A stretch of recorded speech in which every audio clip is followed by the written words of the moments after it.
नमस्कार दोस्तों, आप सभी का स्वागत है हमारे चैनल वास्तु सफर में। दोस्तों, आज की जो वीडियो होने वाली है उन माता पिता के लिए बेहद खास होने वाला है जो माता पिता अपने बच्चों की शादी को लेकर परेशान रहते हैं, चिंतित रहते हैं, अपने बच्चों की शादी में हो रही देरी को लेकर चिंता में डूबे रहते हैं, रिश्ते बनते बनते बिगड़ जाते हैं। तो आज मैं आपको हल्दी की गांठ से किए जाने वाला एक ऐसा सरल सा उपाय बताने वाला हूं जो आपको अपने घर में ही रहकर करना है। आपको कहीं बाहर जाने का कोई झंझट नहीं है। दर्शकों, आज यदि आपने इस उपाय को अच्छे से समझ लिया और मेरे द्वारा बताए गए तरीके से कर दिया तो यकीन मानकर चलिए, बहुत ही जल्द आपके बच्चों की शादी के लिए कोई ना कोई मनचाहा रिश्ता जरूर आएगा और आपके बच्चों की शादी भी फिक्स हो जाएगी। दर्शकों, यह उपाय यदि बच्चे खुद करना चाहे तो भी कर सकते हैं, कोई दिक्कत वाली बात नहीं है। लेकिन मुझे पता है आजकल के बच्चों के पास उपाय करने के लिए समय नहीं होता है। वह अपनी जॉब में, अपनी एजुकेशन में बहुत ज्यादा व्यस्त रहते हैं, जिसके चलते वह उपाय नहीं कर पाते हैं।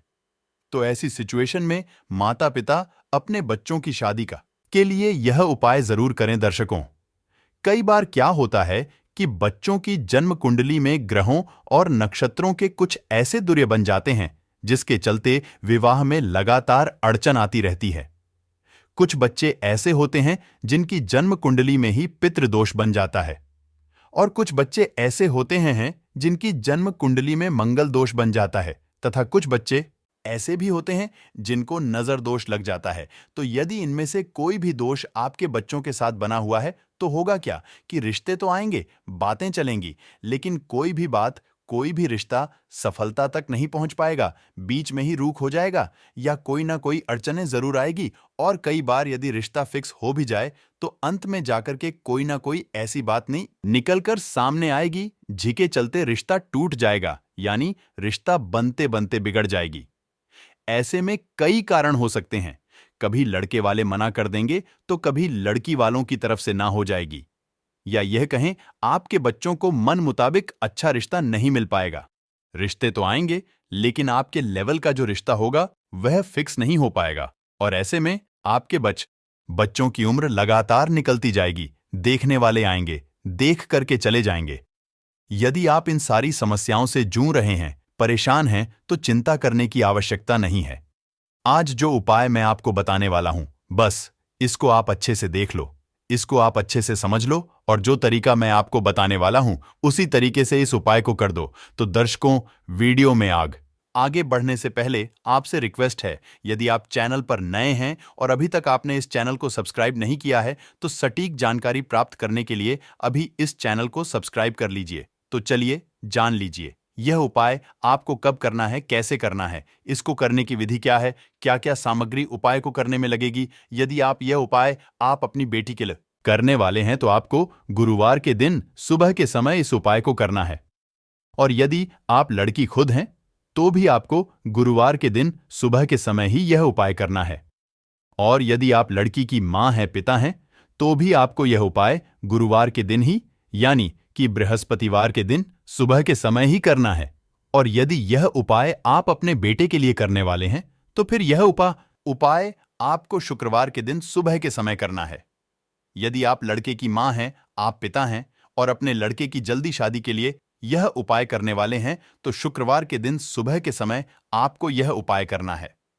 इस उपाय को करने के लिए आपके पास क्या क्या सामग्री होनी चाहिए, अब इसको ध्यान से सुन लीजिए। आपके पास हल्दी की गांठ होनी चाहिए, 5 हल्दी की गांठ आपको ले लेनी है साफ सुथ। हल्दी की गांठ आपके पास होनी चाहिए और एक पीले रंग का कपड़ा, यदि लड़के के लिए कर रहे हैं तो सफेद रंग का कपड़ा, और यदि लड़की के लिए कर रहे हैं तो पीले रंग का एक कपड़ा रुमाल के साइज का आपके पास होना चाहिए। इसके अलावा क्या होना चाहिए, ध्यान से समझिए, एक रेड कलर का स्केच आपके पास होना चाहिए, यानी कि लाल रंग का स्केच आपके पास होना चाहिए, और एक मौली होनी चाहिए। मौली यानी जिसको कलावा बोलते हैं, वही कलावा जो रक्षा सूत्र के रूप में हाथ को बांधा जाता है। तो आप बेहतर तरीके से समझ गए होंगे कि इन सभी सामग्री की जरूरत यह उपाय करने के लिए होनी चाहिए। अब आपको करना क्या है, सुबह जल्दी उठना है, स्नान आदि से निवृत्त होकर के साफ सुथरे धुले हुए वस्त्र पहन लेने हैं। फिर जो सामग्री मैंने आपको बताई, ये सारी सामग्री लेकर के आपको अपने पूजा रूम में चले जाना है, जहां पर आप हर रोज दिया बाती करते हैं, जहां आप पूजा पाठ करते हैं। वहां पर जाकर आपको बैठ जाना है। थोड़ा सा गंगा जल आपको लेना है और उस गंगा जल से जो भी सामग्री आपके पास है उसके ऊपर छींटा देना है और उसके बाद अपने शरीर पर भी थोड़ा थोड़ा छींटा लगा देना है। यदि गंगा जल आपके घर में उपलब्ध नहीं है तो फिर शुद्ध जल, साफ सुथरा जो जल है, ताजा जल है, उस जल से आप इस सामग्री पर छींटा लगा दीजिए और अपने शरीर पर थोड़ा सा छींटा दे दीजिए। उसके बाद आगे आपको क्या करना है, आपको एक शुद्ध देसी घी का दीपक जलाना है। फिर आप उस दीपक को जला दीजिए अपने पूजा रूम में ही, यानी कि जहां पर आप हर रोज पूजा करते हैं, जहां पर हर रोज दीपक जलाते हैं। उसके बाद सबसे पहले गणपति जी महाराज से प्रार्थना करनी है। आपके जो कुल के पितर देवता हैं उनसे प्रार्थना करनी है। आपके जो भी कुल के देवी देवता हैं, यानी कि जिसकी पूजा आप हर रोज करते हैं, आपका विश्वास जिस भी देवी देवता में है, उनका आपको ध्यान करना है। प्रार्थना करनी है कि हे परमपिता परमेश्वर, हे मेरे कुल के पितर देवता, हे गणपति जी महाराज, आज मैं यह उपाय करने वाली हूं या करने वाला हूं। यह उपाय करने से मेरे मन की जो इच्छा है वह पूर्ण हो जानी चाहिए। मेरे मन की जो मनोकामना है वह मेरी पूर्ण हो जानी चाहिए। और यह उपाय करते समय किसी भी प्रकार की विघ्न बाधा प्रवेश ना करें। ऐसी मैं आपसे प्रार्थना करती हूं या करता हूं। ऐसा भगवान से प्रार्थना करने के बाद आपको एक हल्दी की गांठ को अपने हाथ में उठाना है। तो जो 5 हल्दी की गांठ है उसको लेनी है और लाल रंग का स्केच है उसको भी ले लेना है। साथ ही कलावा हाथ भी ले लेना है जो रक्षा सूत्र के रूप में बांधा जाता है। तो यह सारी सामग्री लेने के बाद सबसे पहले आप अपने सभी कुल के पितर देवताओं से, अपने कुल के देवी देवताओं से, आपके पूजा रूम में जितने भी देवी देवता विराजमान हैं, उनका ध्यान करने के बाद एक हल्दी की गांठ को अपने हाथ में उठाना है सबसे पहले। और रेड कलर का जो स्केच आपने लिया है, इससे इसके ऊपर लिखना है। क्या लिखना है ध्यान से समझिए। सबसे पहले आपको लिखना है पितृदोष। क्या लिखना है? पितृदोष लिखना है। जी हां, बहुत ही आसानी से लिखा जाएगा। इसके ऊपर, इसके बाद इस हल्दी की गांठ को रख देना है। उसके बाद दूसरी हल्दी की गांठ आपको उठानी है और इसके ऊपर क्या लिखेंगे? इसके ऊपर आपको लिखना है मंगल दोष। जी हां, मंगल दोष लिख लीजिएगा। उसके बाद इसको भी रख देना है। अब तीसरी हल्दी की गांठ आपको उठानी है और उसके ऊपर क्या लिखना है? उसके ऊपर लिखना है कुंडली दोष। कुंडली में किसी भी प्रकार का दोष यदि बना हुआ है तो यह कुंडली दोष लिखने से इस दोष से मुक्ति मिल जाएगी। अब इसी प्रकार से उसके चौथी हल्दी की गांठ उठानी है। इसके ऊपर आपको लिखना है नजर दोष। नजर दोष लिखने से किसी भी प्रकार की नजर यदि आपको लगी हुई है, आपके बेटे या आपकी बेटी को लगी हुई है, तो यह नजर दोष इस हल्दी की गांठ पर लिखने से नजर दोष का भी निवारण हो जाएगा। उसके बाद आपको 5वीं हल्दी की गांठ उठानी है और इसके ऊपर आपको लिखना है अन्य दोष। जी हां, ऐसा इसीलिए अन्य दोष का मतलब यहां पर किसी भी प्रकार का कोई भी अन्य दोष जो रह गया है उसका भी निवारण हो जाए। अब दोष कई प्रकार के होते हैं, तो किसी भी प्रकार का कोई भी अन्य दोष बना हुआ है वह आपको 5वीं हल्दी की गांठ पर लिख देना है और इस रेड कलर के स्केच को बंद करके एक साइड में रख देना है।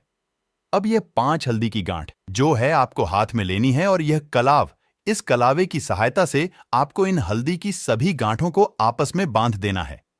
अब देखिए, यह एक बंडल बन गया, 5 हल्दी की गांठ का एक बंडल। इस प्रकार से आपको करने के बाद अब जो पीले रंग का कपड़ा है वह आपको लेना है। यदि आप लड़की के लिए कर रहे हैं तो पीले रंग का कपड़े जो रुमाल के साइज का आपने लिया है, ये हल्दी की गांठ इस कपड़े में रखनी है और इस प्रकार से इसकी एक पोटली बना करके तैयार कर लेनी है। अब यह पोटली जो बना रहे हैं इसके ऊपर आपको गांठ लगा देनी है। सिर्फ एक ही गांठ लगानी है, 2 गांठें नहीं लगानी है। इसका ध्यान रखें, यदि लड़के के लिए आप कर रहे हैं तो फिर आपन को पीले रंग के कपड़े की जगह सफेद रंग का कपड़ा लेना है, रुमाल के साइज का। अब इस पोटली को यदि आपके बच्चे घर में है, लड़का है या फिर लड़की है, जो भी है, जिसके लिए भी आप यह उपाय कर रहे हैं, यदि वह घर में है तो आपको उसके माथे से एक एक बार इसको टच कराना है। और यदि घर में नहीं है बच्चे तो फिर बच्चों का फोटो तो होगा ही, तो उस फोटो को एक बार आपको इस पोटली को टच कर लेना है। फोटो को टच करवाने के बाद आपको इस पोटली को, आपका जो पूजा मंदिर है उसमें तस्वीर है, पूजा मंदिर के अंदर तस्वीर तो होती ही है, तो कोई भी तस्वीर, उस तस्वीर के पीछे आपको इस पोटली को रख देना है और इसको हर रोज ना तो देखना है ना छूना है। बस उस तस्वीर के पीछे इसको आपको रख देना है, ना हिलाना है ना इसको देखना है। बस इस तस्वीर के पीछे रखने के बाद दोबारा से हाथ जोड़कर परमपिता परमेश्वर से, प्रभु से प्रार्थना कर लीजिए कि हे परमपिता परमेश्वर, यह जो उपाय मैंने किया है, श्रद्धा और विश्वास से किया है, मन से किया है, हृदय से किया है, भाव से किया है, और मुझे पूरा यकीन है यह उपाय करने से मेरे बच्चे की जन्म कुंडली में किसी भी प्रकार का दोष है उसका निवारण हो जाएगा। यदि पितृ दोष किसी भी प्रकार का बना हुआ है उसका भी निवारण हो जाएगा। यदि मंगल दोष है तो उसका भी निवारण हो जाएगा, और यदि नजर दोष है तो उसका भी निवारण हो जाएगा, या फिर किसी भी प्रकार का अन्य कोई दोष है, उन सब दोषों का निवारण यह उपाय करने से हो जाएगा। ऐसा मेरा विश्वास है और इस विश्वास के साथ मैंने यह उपाय किया है। बस ऐसी प्रार्थना आपको करनी है और अपने बच्चों की जल्दी शादी के लिए प्रार्थना करनी है कि हे प्रभु, मेरे बच्चों की शादी में लगातार देरी चल रही, अड़चन चल रही है, तो कोई ना कोई ऐसा चमत्कार करें कि यह उपाय करने से मेरे बच्चों की शादी के लिए कोई ना कोई अच्छा और मनचाहा रिश्ता आ जाए और उनकी शादी फिक्स हो जाए। यह सब करने के बाद बस यह हल्दी की जो गांठ, यह जो पोटली बना करके आपने रखी है, इसको आपको हर रोज नहीं छूना है। और जब आपके बच्चे का रिश्ता फिक्स हो जाए और शादी की डेट फिक्स हो जाए, तो उसके बाद किसी भी दिन आपको यह पोटली वहां से चुपके से उठानी है और चलते हुए पानी में जल प्रवाह कर देना है। और यदि चलता हुआ पानी यानी बहता हुआ पानी आपके आसपास नहीं है, तो फिर किसी भी पेड़ के नीचे आपको इस पोटली को खोलकर रख देना है। यदि पीपल का पेड़ है तो उसके नीचे आप रख दीजिए, या कोई और भी पेड़ हो उसके नीचे आप इसको रख सकते हैं।